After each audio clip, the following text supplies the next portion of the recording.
On ne retrouva jamais leur corps. Seulement 3 tasses de porcelaine encore pleines de café froid, posées sur une table recouverte d'une nappe blanche immaculée, comme si le temps s'était arrêté au milieu d'un geste ordinaire.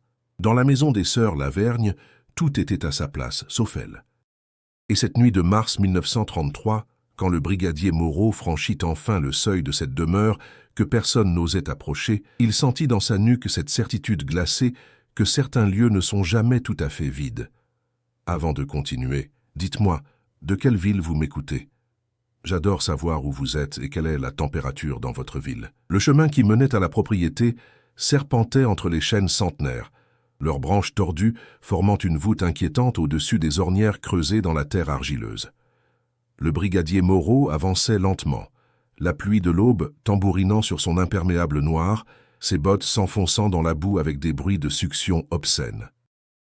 Derrière lui, le jeune Tessier, à peine 20 ans, marchait en silence, les mains enfoncées dans les poches de sa veste, le visage livide sous sa casquette trempée.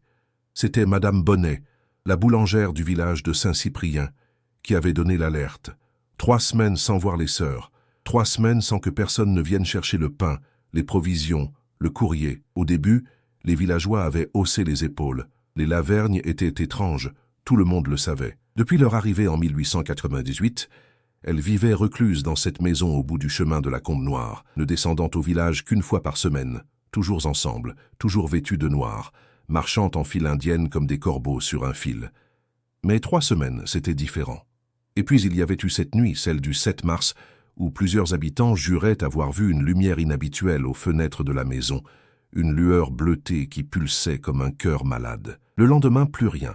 Plus de fumée s'élevant de la cheminée, plus de silhouettes derrière les carreaux, juste ce silence épais qui semblait s'étendre depuis la propriété jusqu'au village comme une marée noire. La maison apparut enfin au détour du chemin. Une bâtisse en pierre blonde à 2 étages, coiffée d'un toit d'ardoise vert de gris, les volets fermés sur toutes les fenêtres. Le lierre grimpait sur la façade ouest, si dense qu'il masquait presque entièrement le mur. Un portail en fer forgé barrait l'entrée du jardin, rouillé mais encore solide, orné de motifs floraux que le temps avait rendus grotesques. Moreau s'arrêta devant le portail, sortit un trousseau de clés de sa poche. Le maire lui avait confié le double que les sœurs avaient déposé en mairie des années auparavant, en cas d'urgence. La serrure grinça, mais céda. Le portail s'ouvrit en crissant, révélant une allée de gravier envahie par les mauvaises herbes. Le jardin était étrangement soigné.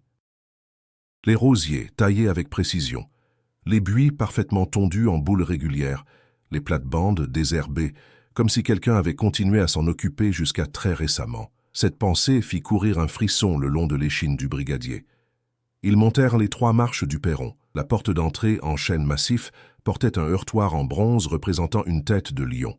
Moreau frappa 3 coups, par habitude, par politesse peut-être. Le son résonna dans la maison avec une résonance creuse, comme dans une église vide. Aucune réponse. Il introduisit la clé dans la serrure et tourna. L'odeur les frappa immédiatement, pas celle de la mort, non. Quelque chose de plus subtil, de plus dérangeant. Une odeur de cire d'abeille, de lavande séchée, de vieux papier et de quelque chose d'autre, une note métallique, presque médicinale, que Moreau ne parvenait pas à identifier. L'air était froid à l'intérieur, bien plus froid qu'il n'aurait dû l'être.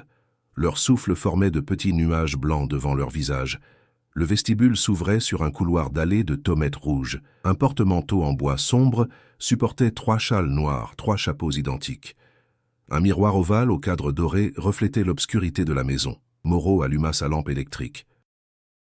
Le faisceau balaya les murs tapissés de papier peint à motifs damassés, délavés par les années mais intacts. Tessier resta près de la porte, les yeux écarquillés. « Brigadier, vous sentez ça ?»« Oui. » « Avance. » Ils progressèrent lentement dans le couloir. À leur gauche, une porte entr'ouverte laissait entrevoir un salon. Moreau la poussa du bout de sa lampe. La pièce était figée dans une immobilité parfaite. Un canapé recouvert de velours bordeaux, 2 fauteuils assortis, une table basse sur laquelle était posé un service à thé en porcelaine et un ouvrage de broderie abandonné, l'aiguille encore plantée dans le tissu. Sur les murs, des cadres contenaient des photographies sépia, des portraits de famille au regard sévère. Au-dessus de la cheminée, un grand tableau représentait 3 jeunes femmes identiques, vêtues de robes blanches, assises dans un jardin fleuri. Leurs visages étaient si semblables qu'on aurait pu les croire triplés. « Les sœurs Lavergne », murmura Tessier. « On dirait qu'elles n'ont pas vieilli. » C'était vrai.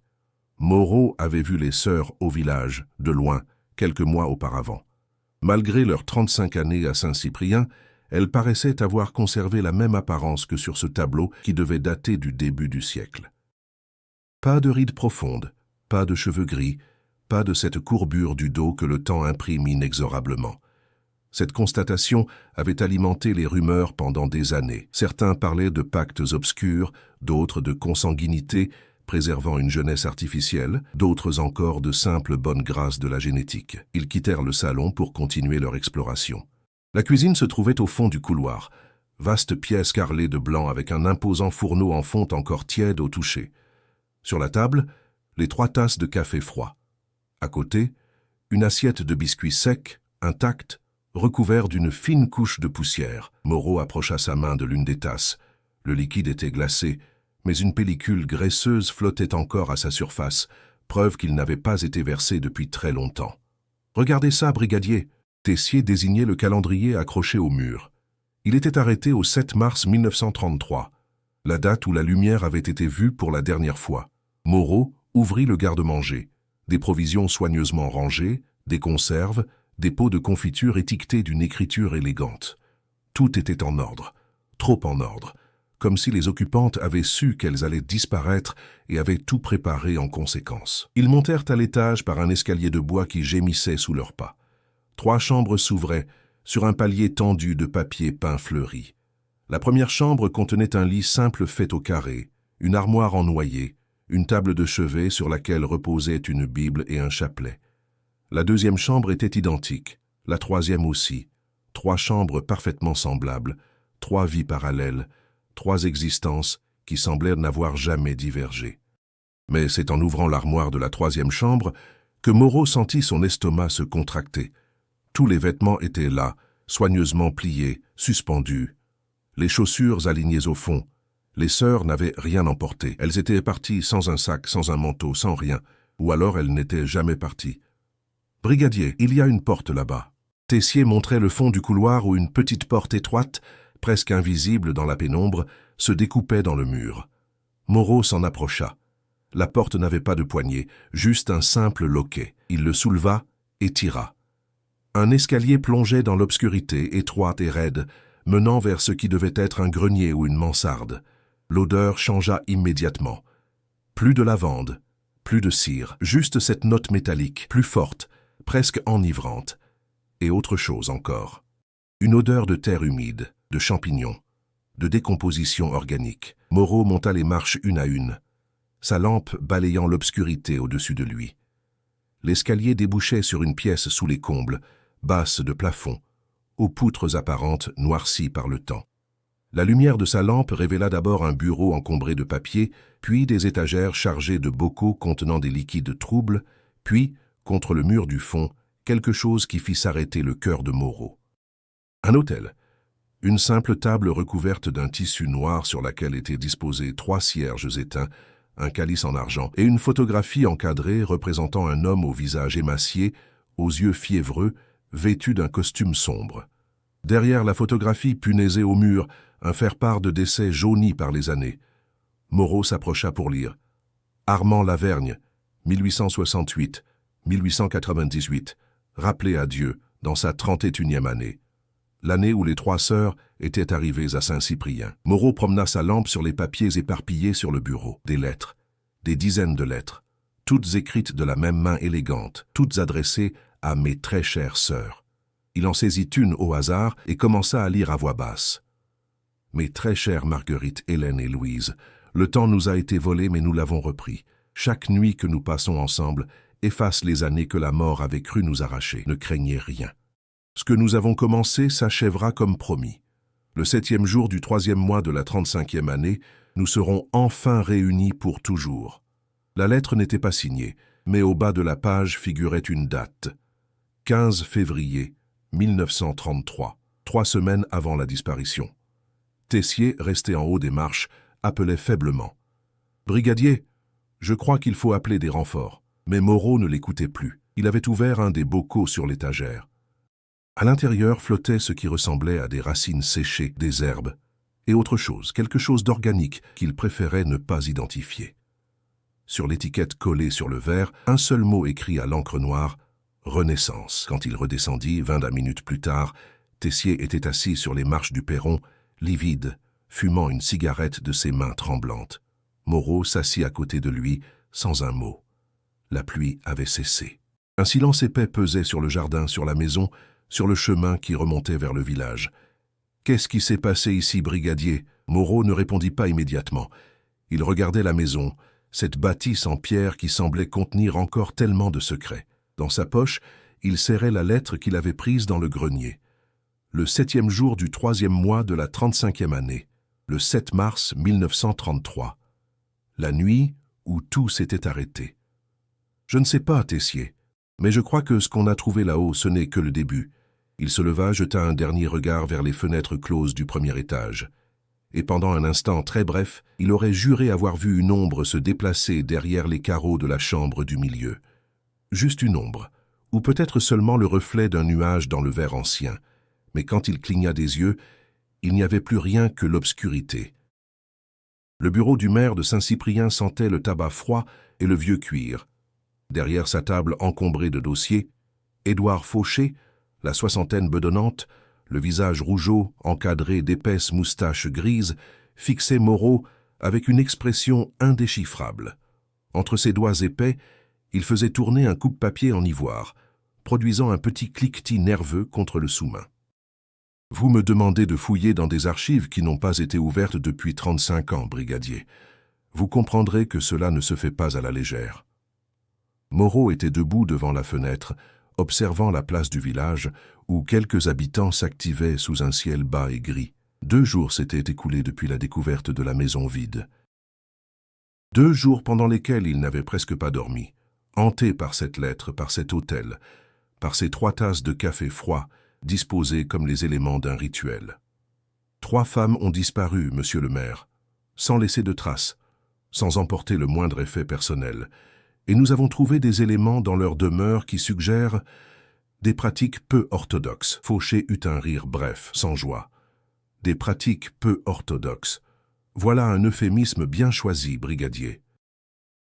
Vous voulez dire qu'elle pratiquait la sorcellerie, c'est cela? Que les rumeurs avaient raison depuis le début? Je ne veux rien dire de tel. Je veux simplement comprendre qui étaient ces femmes, d'où elles venaient, pourquoi elles se sont installées ici en 1898. Et surtout, quel lien elles entretenaient avec cet Armand Lavergne dont nous avons trouvé la photographie. Le maire posa son coupe-papier, se cala dans son fauteuil qui gémit sous son poids. Il resta silencieux un long moment, les yeux perdus dans le vague, comme s'il pesait soigneusement ses mots. Puis il se leva, se dirigea vers une armoire métallique dans le coin de la pièce, sortit un trousseau de clés de sa poche et l'ouvrit. À l'intérieur, des cartons poussiéreux s'empilaient jusqu'au plafond. Mon prédécesseur, Charles Delbos, était un homme méticuleux, peut-être trop méticuleux. Il conservait tout, chaque acte de propriété, chaque déclaration, chaque fait divers. Quand il est mort en 1920, j'ai hérité de ses archives et je les ai laissées là, intactes. Je crois qu'il y a effectivement quelque chose concernant l'arrivée des sœurs Lavergne. Il fouilla dans les cartons, soulevant des nuages de poussière qui dansaient dans la lumière grise filtrant par la fenêtre. Enfin, il extirpa une chemise cartonnée attachée par un ruban rouge décoloré. Il la posa sur son bureau, défit le nœud avec des gestes lents, presque réticents. 1898, l'année terrible. Il ouvrit la chemise. Des documents jaunis, des coupures de journaux, des lettres manuscrites s'étalèrent sur le bureau. Moreau s'approcha, se pencha pour mieux voir.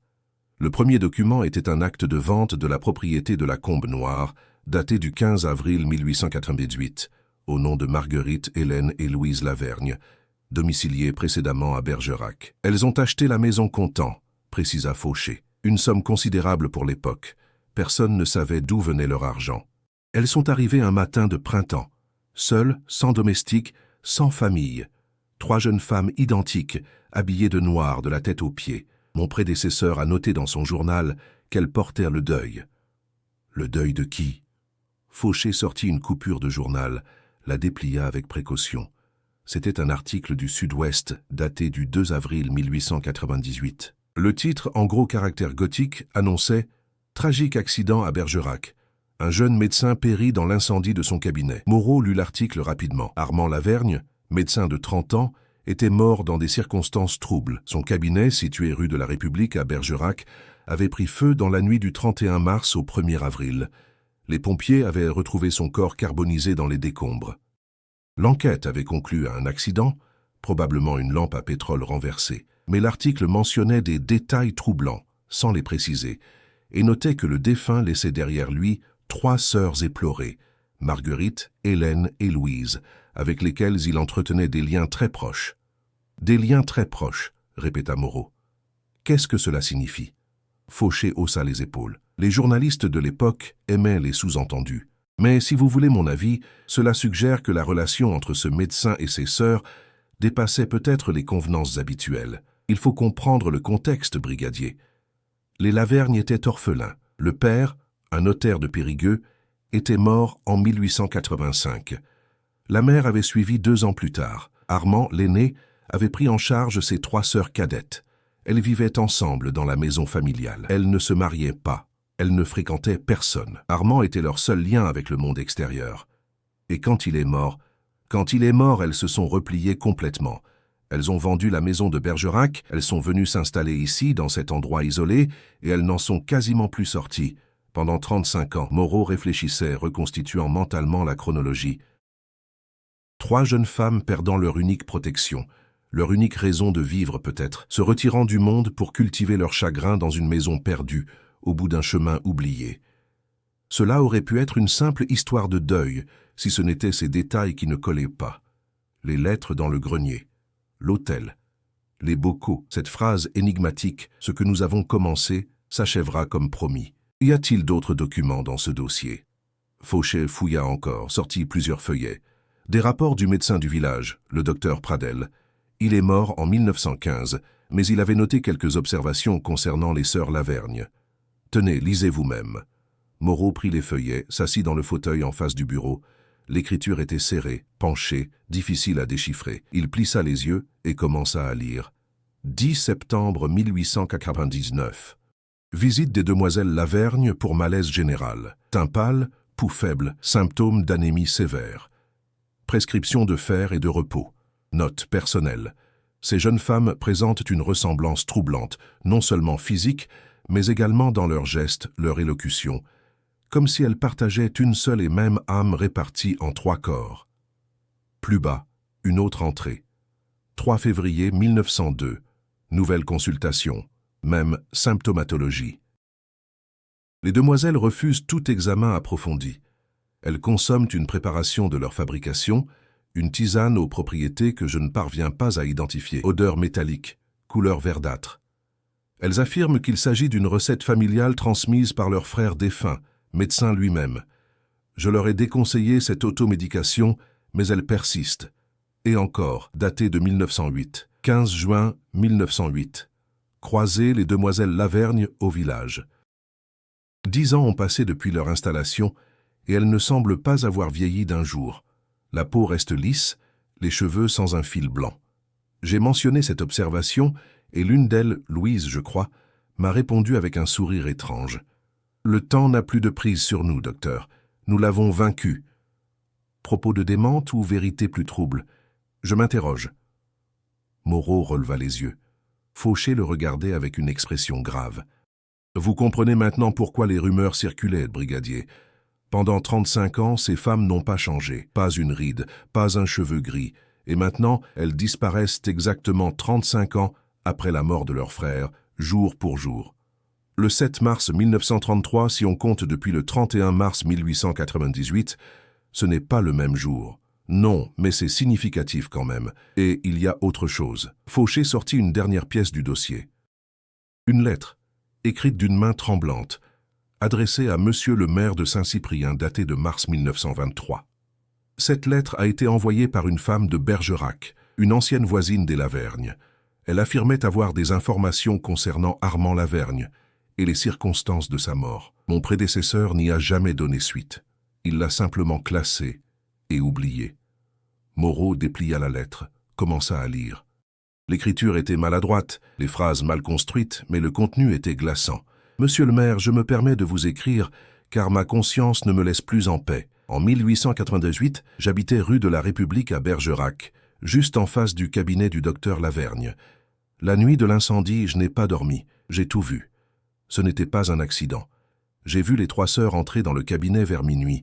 J'ai entendu des cris, des supplications. Puis j'ai vu les flammes. Quand les pompiers sont arrivés, les sœurs étaient déjà parties. Mais avant de quitter les lieux, je les ai vues sortir quelque chose du bâtiment en feu. Un grand sac qu'elles portaient à 3. Un sac qui bougeait. Je n'ai jamais osé témoigner par peur des représailles. Mais maintenant que je suis vieille et malade, je voulais que quelqu'un sache la vérité. Ces femmes ont tué leur frère. Et je crois qu'elles ont fait bien pire encore. La lettre n'était pas signée. Le silence s'installa dans le bureau. Dehors, les cloches de l'église sonnèrent 3 heures de l'après-midi. Moreau replia lentement la lettre, la remit dans la chemise cartonnée. « Pourquoi votre prédécesseur n'a-t-il rien fait de cette lettre ?» Fauché soupira. « Parce qu'accuser 3 femmes respectables d'avoir tué leur frère sur la base d'une dénonciation anonyme, 25 ans après les faits, c'était impossible. Et puis, Delbos était un homme prudent. Il ne voulait pas de scandale dans son village. Alors il a rangé cette lettre et il n'en a plus jamais parlé. Et maintenant ? Maintenant, brigadier, ces 3 femmes ont disparu. Et je crois que si vous voulez les retrouver, vivantes ou mortes, vous allez devoir comprendre ce qui s'est réellement passé en 1898. Parce que tout commence là-bas, dans cet incendie, dans ce cabinet médical de Bergerac. Moreau se leva, rassembla les documents, les glissa dans sa sacoche. Je vais à Bergerac. Je veux consulter les archives de la police, parler aux anciens, retrouver des témoins s'il en reste. Vous perdez votre temps. 35 ans, c'est long. Les gens oublient, les dossiers se perdent, peut-être. Mais c'est la seule piste que nous avons. Il se dirigea vers la porte, mais la voix de Fauché l'arrêta. Brigadier, faites attention. Si ces femmes ont effectivement fait ce que suggère cette lettre, si elles ont tué leur frère et si elles pratiquaient des rituels, alors leur disparition n'est peut-être pas une fuite. C'est peut-être l'accomplissement de quelque chose qu'elles avaient prévu depuis le début. Et dans ce cas, les retrouver pourrait être plus dangereux que vous ne l'imaginez. Moreau hocha la tête sans répondre et sortit dans l'air frais de mars. Sur la place du village, les gens vaquaient à leurs occupations, ignorant tout des secrets enfouis dans les archives municipales. Il monta dans sa Citroën noire garée devant la mairie, démarra le moteur qui toussa avant de ronronner régulièrement. Bergerac était à 50 km. Il y serait avant la nuit. Mais alors qu'il s'engageait sur la route étroite qui serpentait entre les collines couvertes de vignes encore nues en cette fin d'hiver, une pensée le frappa. Cette phrase dans la lettre du docteur Pradel. « Nous l'avons vaincu », avait dit l'une des sœurs en parlant du temps. Vaincre le temps. N'était-ce pas le rêve de tous les hommes? Et si les Lavergne avaient découvert un moyen, aussi terrible soit-il, d'arrêter le vieillissement, de préserver leur jeunesse pendant 35 ans, quel prix avait-elle dû payer? Et surtout, ce prix continuait-elle à le payer encore aujourd'hui, quelque part, dans un lieu qu'ils n'avaient pas encore découvert? La pluie tombait sur Bergerac depuis le matin, une pluie fine et froide qui transformait les rues pavées en miroirs sombres, reflétant les façades ocres des maisons. Moreau gara sa Citroën devant l'hôtel de police, un bâtiment austère de pierre grise au coin de la place Pélissière. Il était presque 6 heures du soir. Le trajet lui avait pris plus longtemps que prévu, des routes détrempées, des ornières qui forçaient à ralentir, et cette sensation désagréable tout au long du chemin d'être observé par quelque chose qu'il ne pouvait pas voir. Le commissariat sentait l'encaustique et le café réchauffé. Derrière un bureau encombré de dossiers, un sergent bedonnant aux cheveux grisonnants levait à peine les yeux de son registre quand Moreau entra, dégoulinant de pluie. « Brigadier Moreau, de Saint-Cyprien, j'ai téléphoné ce matin. Je souhaiterais consulter vos archives concernant un incendie survenu en 1898, rue de la République. » Le sergent soupira, referma son registre. « 1898, vous dites. Ça remonte à loin. Les archives de cette époque sont au sous-sol. Je vais vous y conduire, mais je vous préviens, c'est le bazar là-dessous. » Ils descendirent un escalier étroit aux marches usées, éclairé par une ampoule nue qui se balançait au bout de son fil. Le sous-sol était une pièce voûtée aux murs de pierre suintant d'humidité, encombrée de rayonnages métalliques, supportant des centaines de cartons et de classeurs. L'odeur de moisi était si forte que Moreau dut sortir son mouchoir pour se couvrir le nez. Année 1898, murmura le sergent en promenant son doigt le long des étiquettes. Ah, voilà, il tira un carton poussiéreux, le posa sur une table branlante au centre de la pièce. Vous avez 1 heure. Après, je ferme. Bonne chance. Moreau attendit que le sergent remonte l'escalier avant d'ouvrir le carton. À l'intérieur, des dossiers jaunis, des procès-verbaux manuscrits, des photographies sépia. Il fouilla méthodiquement jusqu'à trouver ce qu'il cherchait. Un épais dossier marqué Incendie rue de la République, 1er avril 1898, Dr Armand Lavergne. Il l'ouvrit avec précaution. La première pièce était un rapport d'intervention des pompiers. Description technique de l'incendie, horaire, dégâts matériels. Puis venait le rapport du commissaire Debreuil, chargé de l'enquête. Moreau s'assit et commença à lire, sa lampe de poche posée sur la table pour compléter l'éclairage chiche. 1er avril 1898, 7 heures du matin. Appelé sur les lieux de l'incendie du cabinet médical du docteur Armand Lavergne, 24 rue de la République. Le feu s'est déclaré vers minuit 30 selon les témoins. À mon arrivée, le bâtiment était entièrement consumé. Les pompiers ont retrouvé un corps dans les décombres, carbonisé au point d'être méconnaissable. Identification présumée par les objets personnels retrouvés à proximité. Montre de gousset gravée aux initiales AL, chevalière en or. Moreau tourna la page. Des témoignages suivaient. Témoignage de M. Auguste Ferrand, horloger, demeurant au 22 rue de la République. J'ai été réveillé par des cris vers minuit. Quand j'ai regardé par la fenêtre, j'ai vu des flammes sortir du cabinet du docteur. J'ai aperçu 3 silhouettes dans la rue, 3 femmes en noir qui s'éloignaient rapidement. Je n'ai pas pu voir leur visage. Témoignage de Madame Jeanne Roussel, couturière, demeurant au 26 rue de la République. Le docteur Lavergne était un homme étrange.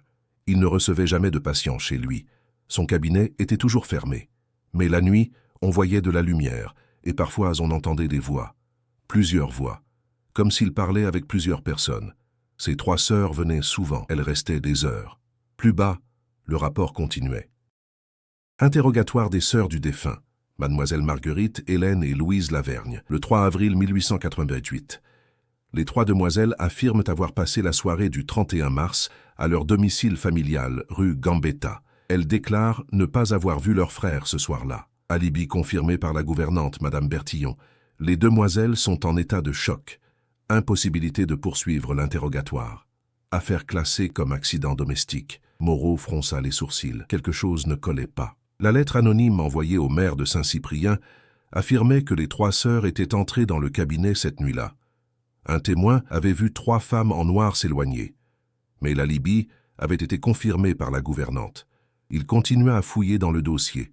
Au fond, coincé entre 2 rapports, il trouva plusieurs photographies. La première montrait les ruines fumantes du cabinet, les murs effondrés, la charpente noircie. La deuxième montrait un groupe de badauds rassemblés devant les décombres. Moreau approcha la photo de sa lampe, plissa les yeux, et son cœur manqua un battement. Au bord de la photographie, presque hors cadre, 3 silhouettes se tenaient légèrement à l'écart de la foule. 3 femmes identiques, vêtues de noir, le visage à moitié caché par des voiles de deuil. Elles regardaient les ruines avec une expression que Moreau ne parvenait pas à déchiffrer. Tristesse ou quelque chose d'autre. Quelque chose qui ressemblait presque à de la satisfaction. Il retourna la photographie. Au dos, une annotation à l'encre pâlie. 2 avril 1898, 10 heures, les sœurs Lavergne sur les lieux. Mais selon le rapport, elles avaient été interrogées le 3 avril et étaient en état de choc, incapables de se déplacer. Comment se faisait-elle qu'elles soient présentes sur les lieux dès le lendemain de l'incendie, parfaitement composées? Moreau continua à fouiller. Au fond du carton, il découvrit une enveloppe cachetée, marquée « Confidentiel, ne pas ouvrir ». Le cachet de cire rouge était brisé. À l'intérieur, un rapport manuscrit, d'une écriture différente, plus nerveuse. Note personnelle du commissaire Debreuil. 5 avril 1898. Je ne peux consigner ceci dans le rapport officiel, mais ma conscience m'oblige à le noter. J'ai fait examiner les restes du docteur Lavergne par le médecin légiste, docteur Mercier. Son rapport oral m'a glacé le sang. Le corps ne présentait pas seulement des brûlures. Avant de mourir dans l'incendie, le docteur Lavergne avait été vidé de son sang, presque entièrement. Le docteur Mercier a trouvé des incisions au niveau des artères principales. Incisions nettes, précises, chirurgicales. Quelqu'un l'a saigné comme on saigne un animal. puis a mis le feu pour masquer le crime. J'ai voulu poursuivre l'enquête, mais j'ai reçu l'ordre du préfet de classer l'affaire. Les Lavergne sont une famille influente, pas de scandale. Pas de procès, juste un accident tragique. J'obéis, mais je ne suis pas en paix. Moreau relut le rapport 3 fois, les mains tremblantes, vidées de son sang, des incisions chirurgicales, et ces bocaux qu'ils avaient retrouvés dans le grenier de la maison de Saint-Cyprien, ces liquides troubles, cette odeur métallique. Il sortit son carnet, commença à prendre des notes frénétiquement. Les pièces du puzzle s'assemblaient, formant une image monstrueuse. Armand Lavergne, médecin, vivant avec ses 3 sœurs dans une relation malsaine. Sa mort violente, déguisée en accident, les 3 sœurs s'installant immédiatement après dans une maison isolée, leur apparence qui ne changeait pas pendant 35 ans. Les tisanes qu'elles préparaient, cette recette familiale transmise par leur frère défunt, mentionnée par le docteur Pradel. Et maintenant, leur disparition exacte 35 ans plus tard. Une hypothèse folle se formait dans son esprit. Une hypothèse qu'il n'osait pas formuler à voix haute parce qu'elle appartenait aux contes gothiques, aux légendes, pas à la réalité d'un enquêteur de gendarmerie en 1933. Et si les 3 sœurs avaient découvert un moyen d'arrêter le vieillissement? Un moyen terrible, impensable, qui nécessitait du sang humain. Et si elles avaient tué leur frère pour obtenir ce secret, pour voler sa vie en quelque sorte? Et si, pendant 35 ans, elles avaient maintenu cette jeunesse artificielle grâce à des préparations fabriquées avec son sang conservé? Mais alors, que s'était-il passé le 7 mars 1933? Pourquoi avait-elle disparu précisément ce jour-là? Moreau fouilla encore dans le carton, cherchant désespérément un indice supplémentaire. Au fond, coincé entre 2 dossiers, il trouva un petit carnet relié de cuir noir. Il l'ouvrit. C'était un journal intime, l'écriture fine, épanchée. Première page. Journal d'Armand Lavergne, janvier 1898. Moreau sentit son pouce accélérer. Il tourna les pages, parcourant rapidement les entrées. 15 janvier. Mes recherches progressent. L'élixir que j'ai synthétisé à partir des textes anciens semble fonctionner sur les animaux. Les rats traités ne montrent aucun signe de vieillissement après 6 mois. Leurs organes restent jeunes, leur pelage brillant. Mais l'effet n'est pas permanent. Après quelques semaines, ils commencent à dégénérer brutalement. Il faut des doses régulières. 3 février. Marguerite a découvert mon laboratoire. Je lui ai tout expliqué. Elle a pleuré. Elle m'a supplié de détruire mes recherches. Elle dit que c'est contre nature, contre Dieu. Mais elle ne comprend pas. Nous pourrions vivre éternellement. Nous pourrions vaincre la mort elle-même. 20 février. J'ai convaincu mes 3 sœurs. Elles ont accepté de tester l'élixir. La première injection a eu lieu ce matin. Elles sont toutes les 3 allongées dans mon cabinet, fiévreuses, délirantes. J'espère ne pas avoir fait d'erreur. 1er mars, succès. Marguerite, Hélène et Louise se sont réveillées ce matin transformées. Leur peau est lumineuse, leurs cheveux brillants, leurs yeux clairs. Elles paraissent avoir 15 ans alors qu'elles en ont 28. Mais elles sont étranges. Elles parlent d'une seule voix. Elles bougent de manière synchronisée, comme si l'élixir avait fusionné leur conscience. 15 mars, les sœurs changent. Elles ne sont plus mes sœurs, elles sont devenues autre chose. Elles me regardent avec des yeux qui ne sont plus humains. Elles exigent plus d'élixir, mais mes réserves s'épuisent. Et pour fabriquer plus, j'ai besoin de sang frais. Beaucoup de sang. La dernière entrée était datée du 30 mars 1898, la veille de sa mort. Elles savent. Elles ont lu mes notes. Elles savent que pour maintenir l'effet de l'élixir, il faut du sang humain vivant. Mon sang. Elles me regardent comme un prédateur regarde sa proie. J'ai créé des monstres. Que Dieu me pardonne. Si quelqu'un lit ces mots un jour, qu'il sache que mes sœurs ne sont plus mes sœurs. Ce sont des créatures qui ont pris leur apparence, et elles ne s'arrêteront jamais. Tant qu'elles auront du sang, elles vivront, éternellement. Le carnet s'arrêtait là. Moreau referma le journal, les mains glacées. Maintenant, il comprenait. Les sœurs avaient tué Armand pour prendre son sang, pour fabriquer suffisamment d'élixir pour tenir pendant des années. 35 ans exactement. Et quand les réserves avaient commencé à s'épuiser, quand l'effet avait commencé à s'estomper, elles avaient prévu quelque chose. Un rituel final. Une transformation définitive peut-être. Il remonta l'escalier 4 à 4, le carnet serré contre sa poitrine. Le sergent leva la tête, surpris. « Vous avez trouvé quelque chose ?»« Oui. Et je dois rentrer immédiatement à Saint-Cyprien. » À cette heure, il fait nuit noire et il pleut des cordes. Justement. Moreau sortit en courant sous la pluie battante, monta dans sa Citroën. Le moteur hoqueta avant de démarrer. Alors qu'il s'engageait sur la route de Saint-Cyprien, une certitude terrible l'habitait. Les 3 sœurs n'avaient pas disparu. Elles étaient encore là-bas, dans cette maison, attendant quelque chose, ou quelqu'un. Et ils devaient retourner là-bas avant qu'il ne soit trop tard. La route vers Saint-Cyprien était un ruban noir dévoré par la pluie et les ténèbres. Les phares de la Citroën peinaient à percer le rideau d'eau qui s'abattait sur le pare-brise. Moreau conduisait les mâchoires serrées, les mains crispées sur le volant, l'esprit hanté par ce qu'il venait de découvrir. Un élixir de jouvence fabriqué avec du sang humain. 3 femmes qui avaient assassiné leur propre frère pour s'approprier le secret de la vie éternelle. 35 années de survie artificielle dans une maison isolée, loin des regards, préservant leur apparence grâce à des préparations monstrueuses. Mais une question le taraudait plus que toutes les autres. Que s'était-il passé le 7 mars 1933 ? Pourquoi ce jour précisément? Et surtout, où était-elle maintenant? Il était presque 11 heures du soir quand il traversa Saint-Cyprien. Le village était endormi, les volets clos, les rues désertes. Seule l'enseigne du café de la Poste brillait faiblement dans l'obscurité. Moreau ne s'arrêta pas. Il continua jusqu'au bout du chemin de la Combe Noire, son cœur battant de plus en plus fort à mesure qu'il approchait de la maison. Le portail était ouvert. Il était certain de l'avoir refermé 2 jours plus tôt. Il coupa le moteur, saisit sa lampe torche et son revolver de service dans la boîte à gants. La pluie avait cessé, mais un brouillard épais s'était levé, transformant le jardin en un paysage spectral où les formes se déformaient, où chaque ombre semblait vivante. Il avança lentement vers la maison. Toutes les fenêtres étaient noires, mais en approchant, il remarqua quelque chose d'étrange. La porte d'entrée était entr'ouverte, un mince filet de lumière filtrait par l'embrasure, une lumière tremblante, comme celle d'une bougie. Moreau arma son revolver, poussa la porte avec précaution. Elle s'ouvrit en grinçant. Le vestibule était plongé dans la pénombre, mais au bout du couloir, une lueur dansante émanait de la cuisine. « Il y a quelqu'un » Sa voix résonna dans le silence. Pas de réponse. Juste ce silence dense, oppressant, qui semblait avoir une substance physique.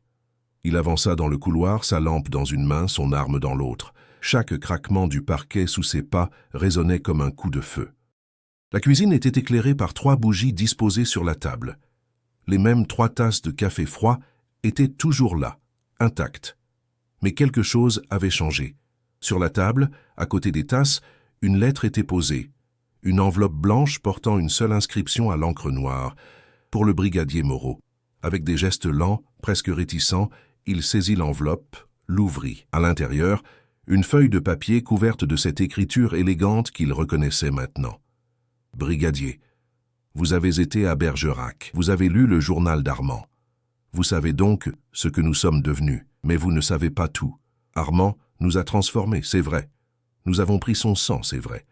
Mais nous ne l'avons pas tué par cruauté. Nous l'avons tué par amour. Il souffrait. Son élixir le dévorait de l'intérieur. Il nous suppliait de mettre fin à ses tourments, alors nous avons obéi. Et nous avons continué son œuvre. Pendant 35 ans, nous avons vécu. Nous n'avons fait de mal à personne d'autre. Nous nous sommes nourris du sang qu'Armand avait conservé, qu'il nous avait laissé. Mais les réserves sont épuisées. Le temps que nous avions volé nous rattrape. Nous sentons nos corps se transformer, vieillir de 35 années en quelques jours. C'est une agonie lente et terrible. Alors nous avons décidé d'en finir à notre manière. Si vous voulez nous retrouver, montez au grenier. Mais nous vous prévenons, ce que vous allez voir n'est pas fait pour les vivants. Marguerite, Hélène et Louise Lavergne. Moreau replia la lettre, le sang battant à ses tempes. Il hésita un long moment, le regard fixé sur l'escalier qui menait à l'étage. Tout son instinct lui hurlait de partir, d'appeler des renforts, de ne pas monter seul dans cette maison maudite. Mais il était brigadier. C'était son devoir de comprendre, de savoir. Il monta l'escalier, chaque marche semblant protester sous son poids. À l'étage, le couloir était plongé dans l'obscurité totale. Il alluma sa lampe torche, balaya les murs. La petite porte étroite menant au grenier était grande ouverte. De là-haut provenait une odeur étrange, pas désagréable, une odeur de fleurs séchées et d'encens. Il gravit les marches raides menant au comble. La trappe était levée. Une lumière douce baignait le grenier. Moreau émergea dans la pièce, et ce qu'il vit le figea sur place. L'autel était illuminé par des dizaines de bougies disposées en cercle. Les 3 cierges étaient allumés. Et devant l'autel, disposés sur le sol avec une symétrie parfaite, 3 cercueils ouverts. Moreau s'approcha lentement, le cœur cognant dans sa poitrine. Dans chaque cercueil reposait l'une des sœurs Lavergne. Marguerite, Hélène et Louise, allongées dans leurs robes noires, les mains croisées sur la poitrine, les yeux fermés. Leur visage était paisible, presque souriant. Mais quelque chose n'allait pas. Leur peau avait une texture étrange, comme du parchemin ancien. Leurs cheveux noirs et brillants commençaient à blanchir sous ses yeux, comme si le temps accéléré les transformait en temps réel. Moreau tendit la main, toucha le poignet de Marguerite. Froid, pas de pouls, morte depuis plusieurs heures au moins. Il vérifia les 2 autres. Même constat, les 3 sœurs étaient mortes. Mais comment? Aucune trace de violence, aucune blessure visible. Elles semblaient simplement s'être endormies et ne jamais s'être réveillées. Sur le bureau, à côté des bocaux et des fioles, Moreau remarqua 3 verres vides. Il en saisit un, le porta à son nez. Une odeur amère, végétale. Du poison probablement. Un poison doux, qui avait dû les emporter sans souffrance. Elles avaient choisi de partir ensemble, comme elles avaient vécu ensemble pendant 35 ans. Plutôt que d'affronter le vieillissement brutal qui les attendait, plutôt que de redevenir ce qu'elles avaient été, elles avaient préféré mourir dans l'apparence qu'elles s'étaient créée.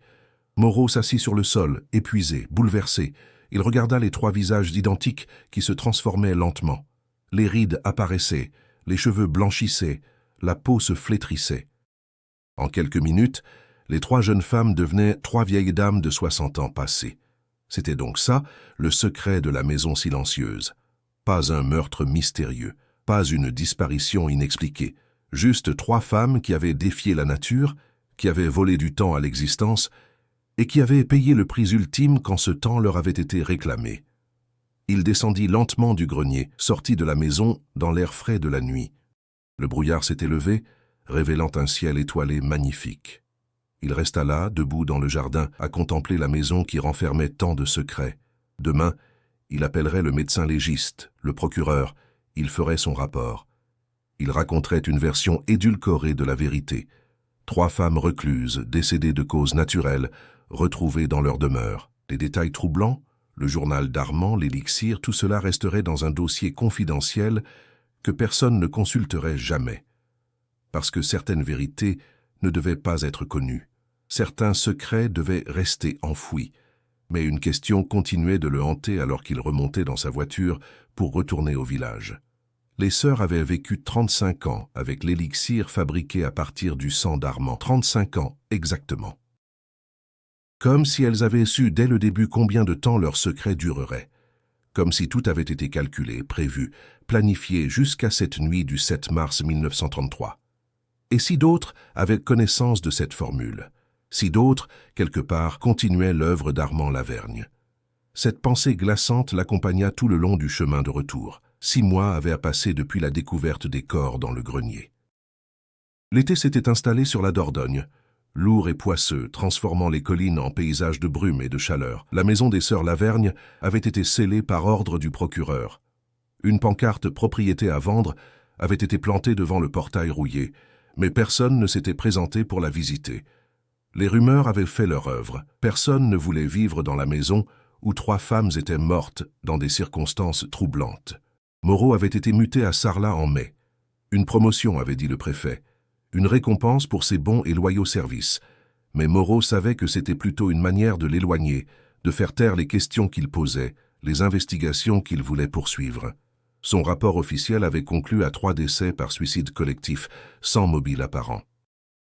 Les autopsies avaient révélé la présence d'alcaloïdes végétaux dans le sang des victimes, probablement de la belladone ou de la jusquiame. Empoisonnement volontaire, cas classé. Le journal d'Armand Lavergne et les lettres retrouvées dans le grenier avaient mystérieusement disparu des scellés. Quand Moreau était allé les chercher au dépôt des pièces à conviction, on lui avait dit qu'il n'y avait jamais eu de tels documents. Juste une erreur administrative, sans doute. Il n'avait pas insisté. Mais il avait gardé une copie, cachée chez lui dans un tiroir fermé à clé, avec ses propres notes et l'enveloppe que les sœurs lui avaient laissée, parce qu'il savait qu'un jour, peut-être, quelqu'un aurait besoin de connaître la vérité. Ce jour était arrivé par un matin de septembre, quand une jeune femme s'était présentée à son bureau de Sarlat. Elle avait 25 ans peut-être, de longs cheveux noirs attachés en chignon strict, des yeux verts perçants derrière des lunettes rondes. Elle portait un tailleur sombre qui la faisait ressembler à une institutrice. Elle s'était assise en face de lui avec une assurance tranquille et avait posé une enveloppe sur le bureau. « Brigadier Moreau, je m'appelle Mathilde Préjean. Je suis bibliothécaire à la Bibliothèque nationale à Paris. Je mène des recherches sur les pratiques médicales expérimentales du XIXe siècle et je suis tombé sur un nom qui me semble familier, Armand Lavergne. » Moreau avait senti son estomac se nouer. « Je ne vois pas de quoi vous parlez, mademoiselle. »« Je crois que si, brigadier. J'ai lu les comptes rendus de l'affaire des 3 sœurs de Saint-Cyprien. Décès inexpliqué, maison abandonnée, enquête classée un peu rapidement. Et quand j'ai commencé à creuser, j'ai découvert qu'Armand Lavergne n'était pas un médecin ordinaire. Il était membre d'une société secrète, l'Ordre du Temps Suspendu, qui regroupait des scientifiques obsédés par la quête de l'immortalité. Elle avait ouvert l'enveloppe, étalé plusieurs documents sur le bureau, des photocopies de registres anciens, des articles de journaux jaunis, des lettres. Lavergne n'était pas seul. Il avait des associés, des correspondants dans toute l'Europe, et selon mes recherches, plusieurs membres de cet ordre ont disparu mystérieusement dans les années suivant la mort de Lavergne. Mais d'autres ont continué à se réunir, à échanger des informations. L'ordre existe encore aujourd'hui. Moreau avait regardé les documents sans les toucher, comme s'ils étaient empoisonnés. « Mademoiselle Préjean, je ne sais pas ce que vous cherchez, mais je vous conseille d'arrêter vos recherches immédiatement. Cette affaire est close. »« Je ne peux pas, brigadier, parce que j'ai découvert quelque chose d'autre. Une lettre écrite par Armand Lavergne en 1897, un an avant sa mort, adressée à un confrère en Allemagne. Dans cette lettre, il explique qu'il a réussi à synthétiser un élixir fonctionnel, mais qu'il manque d'un ingrédient essentiel pour le stabiliser.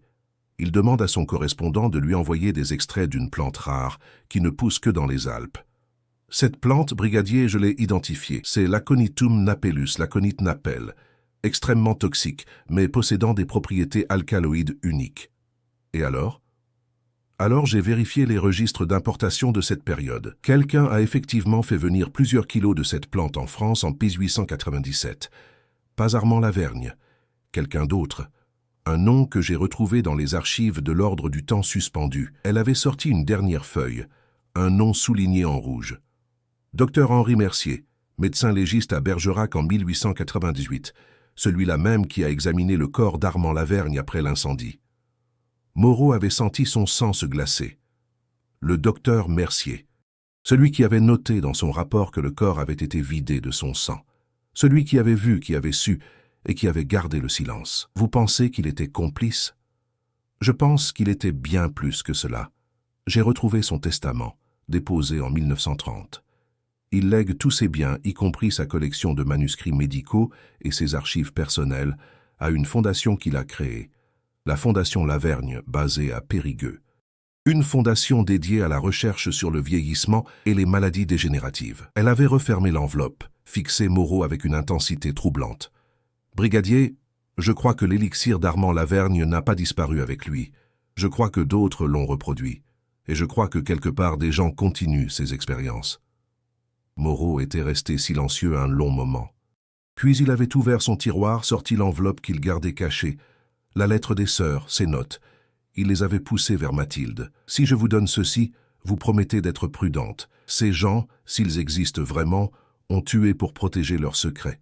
Ils tueront encore. » Mathilde avait saisi les documents avec des mains tremblantes d'excitation. « Je serai prudente. Mais il faut que la vérité soit connue, brigadier. On ne peut pas laisser ces pratiques continuer dans l'ombre. » Elle était partie 1 heure plus tard, son sac rempli de copies des documents. Moreau l'avait regardée s'éloigner depuis la fenêtre de son bureau, cette jeune femme déterminée qui allait peut-être découvrir ce que lui n'avait pas pu, ou peut-être disparaître comme tant d'autres avant elle. 2 semaines passèrent. Moreau n'avait aucune nouvelle de Mathilde Préjean. Il avait essayé de la joindre à la Bibliothèque nationale, mais on lui avait répondu qu'elle était en congé maladie. Il avait insisté, demandé son adresse personnelle. Refus poli mais ferme. Puis, un matin d'octobre, il avait reçu un colis par la poste. Un petit paquet brun, sans adresse d'expéditeur.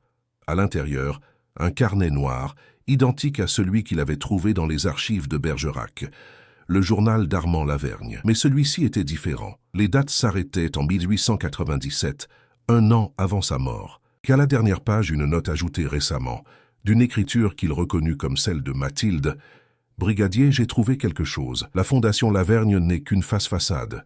Derrière, il y a un laboratoire secret. J'ai des preuves. Je dois aller à Périgueux pour vérifier. Si vous lisez ceci et que vous n'avez pas de nouvelles de moi sous 15 jours, contactez la police. Mais surtout, détruisez ce journal. Il ne doit pas tomber entre leurs mains. MP. » Le sang de Moreau n'avait fait qu'un tour. Il avait regardé la date du cachet postal. 10 jours plus tôt, il avait immédiatement téléphoné à la gendarmerie de Périgueux. « Brigadier Moreau, de Sarlat.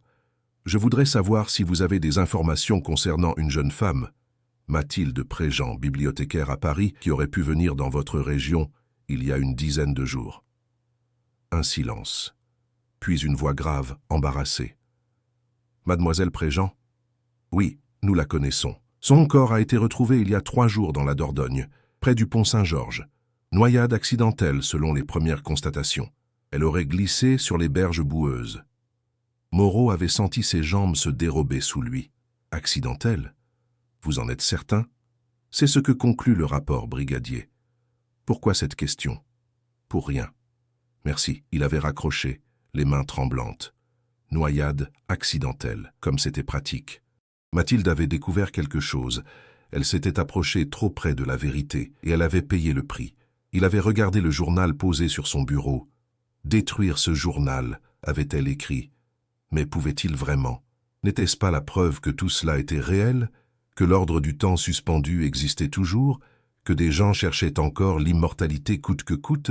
Cette nuit-là, Moreau était retourné à Saint-Cyprien pour la première fois depuis 6 mois. Il avait roulé jusqu'au bout du chemin de la Combe Noire, jusqu'à cette maison silencieuse qui semblait l'attendre dans l'obscurité. Le portail était toujours scellé, la pancarte « À vendre » toujours plantée dans le jardin, envahie par les mauvaises herbes. Il était descendu de voiture, avait marché jusqu'à la grille, et là, dans la lumière de la lune, il avait vu quelque chose qui l'avait figé, une lumière, une faible lueur bleutée qui pulsait derrière les fenêtres du grenier. Exactement comme celle que les villageois avaient vue la nuit du 7 mars. Son premier réflexe avait été de partir, d'appeler des renforts. Mais quelque chose de plus fort le retenait, une curiosité morbide, un besoin de savoir. Il avait escaladé le portail, traversé le jardin silencieux. La porte d'entrée était verrouillée, mais une fenêtre du rez-de-chaussée était entr'ouverte. Il s'était glissé à l'intérieur. La maison sentait le renfermé, la poussière, l'abandon. Ses pas résonnaient dans le silence total.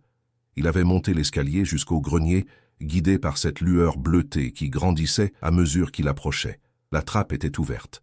Il avait grimpé les dernières marches et émergé dans le grenier. Ce qu'il avait vu l'avait pétrifié. L'autel était illuminé. Les 3 cierges brûlaient. Et devant l'autel, agenouillées, 3 silhouettes vêtues de blanc. 3 femmes identiques, de dos, qui psalmodiaient quelque chose dans une langue qu'il ne comprenait pas. Non, ce n'est pas possible. L'une des silhouettes s'était retournée lentement. Moreau avait reconnu le visage, Marguerite Lavergne, ou quelqu'un qui lui ressemblait trait pour trait, mais plus jeune encore, 15 ans peut-être.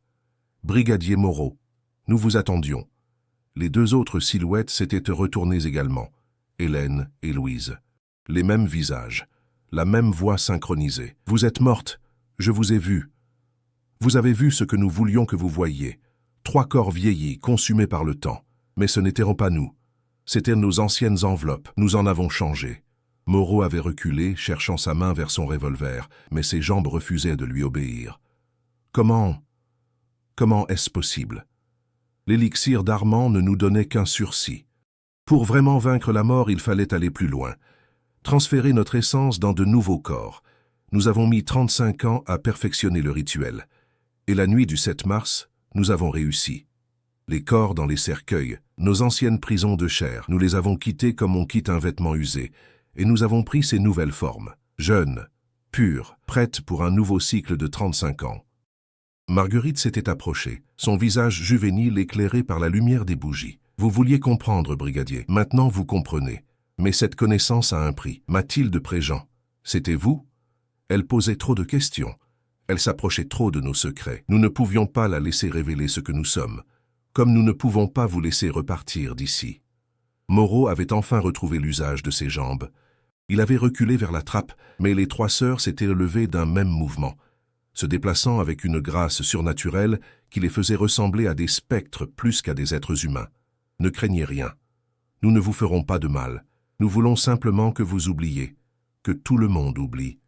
Cette maison redeviendra silencieuse et nous repartirons ailleurs, sous d'autres noms, pour continuer notre existence. L'une d'elles avait tendu la main vers lui, un petit flacon de verre contenant un liquide argenté. Buvez ceci, vous vous réveillerez demain matin chez vous, sans souvenir de cette nuit. Vous oublierez Saint-Cyprien, les sœurs Lavergne, tout. Vous pourrez vivre votre vie normale. Moreau avait regardé le flacon puis les trois visages identiques qui le fixaient avec des yeux qui n'étaient plus tout à fait humains. Et si je refuse? Alors vous finirez comme Mathilde Préjean. C'est votre choix, brigadier, l'oubli ou la mort. Il avait pris le flacon, ses mains tremblaient. Toute sa vie, il avait cherché la vérité. Et maintenant qu'il la tenait, on lui demandait de l'effacer. Mais que pouvait-il faire d'autre? Qui le croirait s'il racontait cette histoire de transfert d'âme, de rituel, d'immortalité? On le prendrait pour un fou. Il avait débouché le flacon, porté le liquide à ses lèvres. Le goût était étrangement doux, comme du miel mélangé à quelque chose de métallique. Il avait tout bu d'un trait. Les trois sœurs avaient souri, le même sourire énigmatique. « Bien, maintenant, rentrez chez vous, brigadier, et oubliez. » Il était redescendu du grenier comme dans un rêve, avait traversé la maison, le jardin.